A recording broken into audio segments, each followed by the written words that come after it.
Et coucou à tous, bienvenue dans cette dernière vidéo qui clôturera donc la lecture de mon premier Coran. Nous étions arrivés au chapitre 37. Le peuple de Moussa désobéit à Allah subhanahu wa ta'ala. Le prophète Moussa redescendit de la montagne. Il était très heureux. Allah venait de lui parler. Il lui avait confié la table contenant ses commandements. Il s'apprêtait à annoncer la bonne nouvelle à son peuple. Il dévalait la pente de la montagne. Il pouvait déjà apercevoir les tentes dans lesquelles ils habitaient au loin. En un rien de temps, il les atteignit. Et que vit-il alors? Une foule importante rassemblée au centre du campement. Et au milieu de cette foule, il vit un veau d'or. Les gens se prosternaient devant ce veau d'or. Moussa regardait le veau d'or. Il regarda son peuple prosterné devant lui. Sa colère éclata. Il déposa à terre les tables de la loi qu'Allah lui avait données. Puis il fit venir son frère Haroun. Il était très en colère contre lui. « Pourquoi as-tu laissé le peuple se détourner d'Allah » Haroun répondit. « Les gens ne m'ont pas écouté. Ils ont même failli me tuer lorsque j'ai voulu leur rappeler Allah. » Moussa se tourna alors vers Allah et pria. « Seigneur, pardonne à mon frère, pardonne-moi, tu es le miséricordieux. » Moussa ramassa les tables de la loi et les souleva au-dessus de sa tête. Il les montra à son peuple, lui disant qu'Allah les lui avait donnés. Lisez ce qu'elles contiennent. Ce sont ses commandements. Ces commandements nous éclaireront. Demandez à Allah de vous pardonner vos péchés. Priez-le. Allah subhanahu wa ta'ala leur pardonna. Il dit, je punis qui je veux, mais je suis miséricordieux envers tous. Allah subhanahu wa ta'ala récompense ceux qu'il aime et punit les mauvaises gens. Il accorde également son pardon à ceux qui le prient de leur pardonner. Chapitre 38. Un garçon courageux. Les enfants d'Israël vivaient dans la belle et verdoyante terre de Canaan. Mais ils devinrent arrogants et oublièrent de se tourner vers Allah subhanahu wa ta'ala. Ils connurent de ce fait de bien mauvais jours.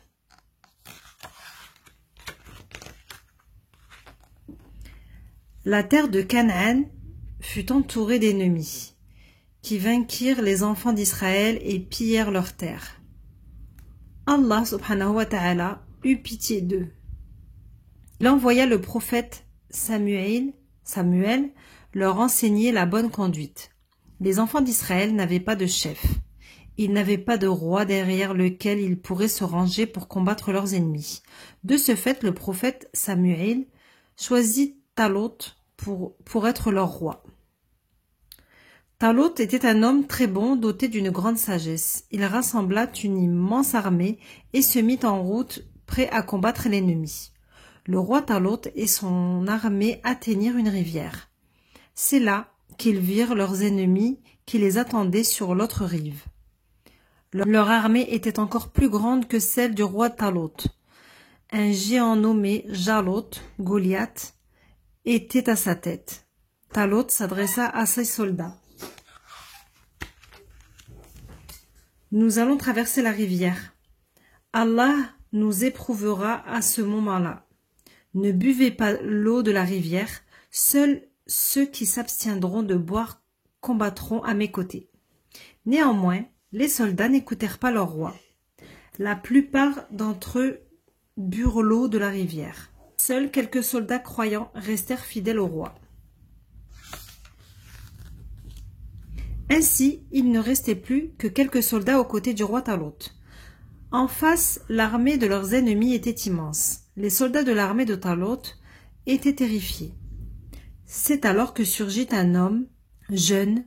Il combattit et tua le géant Jalot, Goliath.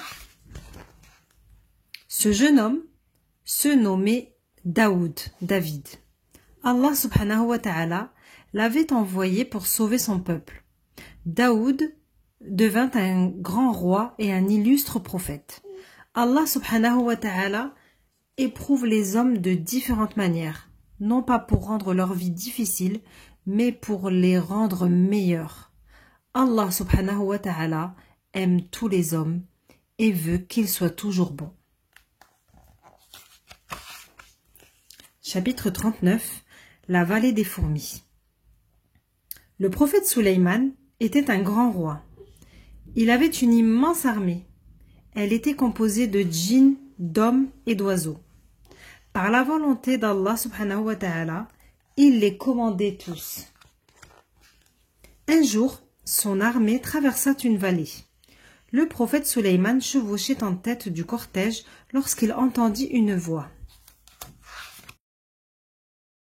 Il regarda autour de lui et aperçut une petite fourmi qui parlait. Elle s'adressait aux autres fourmis et leur disait « Ô fourmis, rentrez vite dans vos fourmilières avant que Suleyman et son armée ne vous écrasent involontairement sur leur passage. » Le prophète Suleyman sourit. Il connaissait déjà le langage des oiseaux. Il pouvait également comprendre celui des fourmis. Il pouvait ainsi comprendre le langage de n'importe quelle créature sur cette terre. Il fut soudain submergé de reconnaissance envers la miséricorde dont Allah subhanahu wa ta'ala l'avait comblé. Il se tourna vers son Seigneur et pria. « Seigneur, fais que je sois reconnaissant envers toi pour tous les bienfaits dont tu m'as comblé et dont tu as comblé mes parents. Je ferai ce qui est juste pour te satisfaire.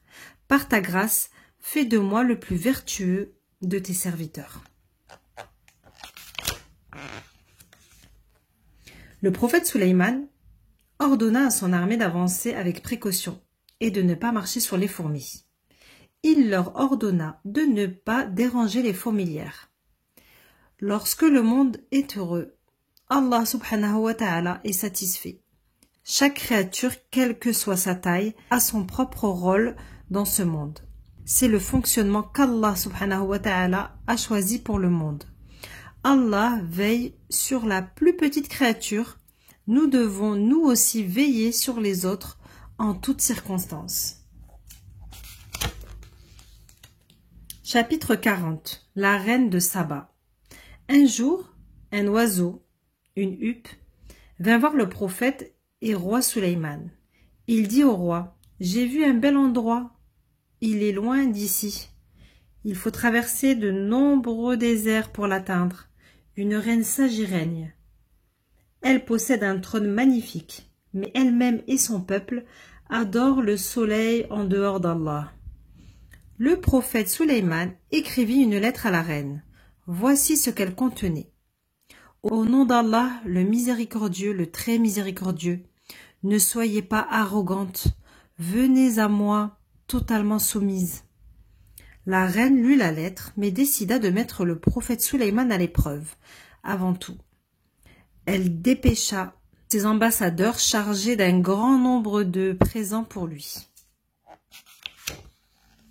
Le prophète refusa de les accepter, et les ambassadeurs retournèrent auprès de leur reine et lui dirent « Le prophète Suleyman ne veut pas de tes présents. Il veut que tu te présentes devant lui et que tu te soumettes à Allah. Si tu n'obéis pas, il promet de détruire ton royaume. » La reine se mit alors en route, suivie par ses sujets, et se prépara à rencontrer le prophète Suleyman. Mais avant qu'elle n'atteigne son royaume, il dit au djinn « Lequel d'entre vous serait capable de me rapporter son trône avant qu'elle n'arrive ici ?»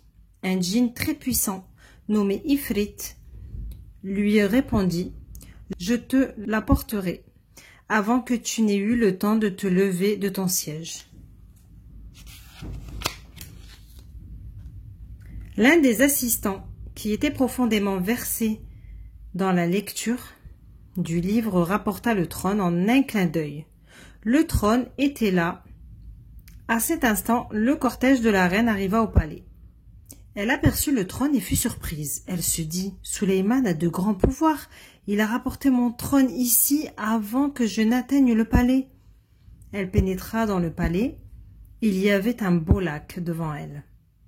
Elle releva sa robe pour ne pas la mouiller et s'apprêtait à poser un pied à terre lorsqu'elle entendit le prophète Souleyman lui dire « Ceci n'est pas un lac, c'est l'une des salles de mon palais. Le sol est en verre et tu peux voir à travers l'eau couler au-dessus. » La reine inclina la tête. Elle répondit avec humilité « Seigneur, j'étais dans l'erreur. J'ai commis un péché contre moi-même. À présent, je me soumets avec Souleyman à Allah, le Seigneur de l'univers. » Les choses ne sont pas toujours ce qu'elles paraissent être. Ceux qui le veulent gardent les yeux ouverts et peuvent voir la vérité cachée. Chapitre 41. Le prophète Souleyman et les djinns. Allah subhanahu wa ta'ala a comblé le prophète Souleyman de dons merveilleux. Il lui a enseigné le langage des oiseaux. Le prophète les a dressés et les a intégrés dans son armée en tant que messagers. Allah subhanahu wa ta'ala a donné au prophète Souleyman le pouvoir de contrôler les vents. Ainsi, il leur ordonnait de souffler doucement et leur interdisait de détruire ses navires. Aussi, Allah subhanahu wa ta'ala a donné à Souleyman le pouvoir de contrôler les djinns. Il pouvait ainsi leur faire ce qu'il voulait. Beaucoup faisaient partie de son armée. Il les suivit partout où ils allaient. Ils obéissaient à tous ses ordres. Un jour, la reine de Saba vint à la rencontre du prophète Souleyman. Le prophète, qui voulait la surprendre, ordonna au djinn qui peut rapporter le trône de la reine de son palais. En un clin d'œil, le trône s'est trouvé face à lui. Lorsqu'elle vit le trône, la reine de Saba fut très surprise. Elle se dit « Souleyman est très puissant. Je vais le suivre et adorer Allah. » C'est ainsi qu'elle devint croyante. Le prophète Souleyman décida un jour de construire une immense bâtisse. Il voulait que les gens viennent y adorer Allah subhanahu wa ta'ala. Il appela donc les djinns et les mit au travail.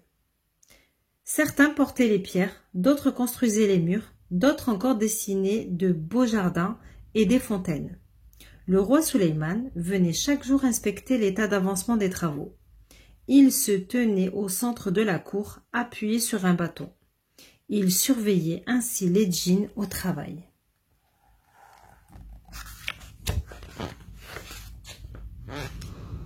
Il était dans cette position lorsque l'ange de la mort le surprit et prit son âme. Le prophète Souleyman était mort, mais il restait en position debout, maintenu ainsi par son bâton. Les djinns ne s'en étaient pas rendus compte et continuaient de travailler. Un jour, des fourmis blanches s'introduisirent dans le bâton en bois et commencèrent à le ronger. Au bout d'un certain temps, le bâton finit par être réduit en poudre. De ce fait, le prophète Souleyman s'effondra. C'est seulement à ce moment-là que les djinns comprirent qu'il était mort. Personne en dehors d'Allah subhanahu wa ta'ala ne sait ce qui est vraiment arrivé. Il est l'omniscient, l'omnivoyant. Chapitre 42. Le mur de fer. Il y a bien longtemps, vivait un roi qui s'appelait Dhu el-Qarnayn. Allah subhanahu wa ta'ala l'avait doté d'un très vaste royaume. Son règne connut un véritable succès. Les gens l'aimaient et lui obéissaient. Dhu el-Qarnayn n'aimait pas l'injustice. Il détestait voir les gens traités injustement. Il passait son temps à voyager aux quatre coins du royaume. Il punissait les mauvaises gens et rétribuait les bonnes personnes. Après plusieurs jours de voyage à cheval, il avait atteint les montagnes. Les montagnards vinrent à sa rencontre. Ils dirent « Le peuple de Yajouj et Majouj, Gog et Magog, saccagent nos terres. Ils détruisent nos maisons, protège-nous d'eux. D'où Al-Qarnayn répondit « Je vais construire un grand mur de fer qui vous protégera des Yajouj et Majouj. » Les montagnards savaient utiliser le fer pour fabriquer des choses. Ils savaient également mélanger d'autres métaux. Ils savaient ainsi fabriquer des objets en différentes sortes de métaux. D'où Al-Qarnayn ordonna « Rapportez des blocs de fer, placez-les les uns au-dessus des autres de façon à combler l'espace entre les deux montagnes. » Lorsque cela fut fait, il ajouta « Faites chauffer le métal, versez dessus de l'airain en fusion. Enduisez le mur de ce mélange et laissez sécher. » Le mur de fer combla l'espace qu'il y avait entre les deux montagnes et l'airain lui avait donné l'aspect lisse du verre.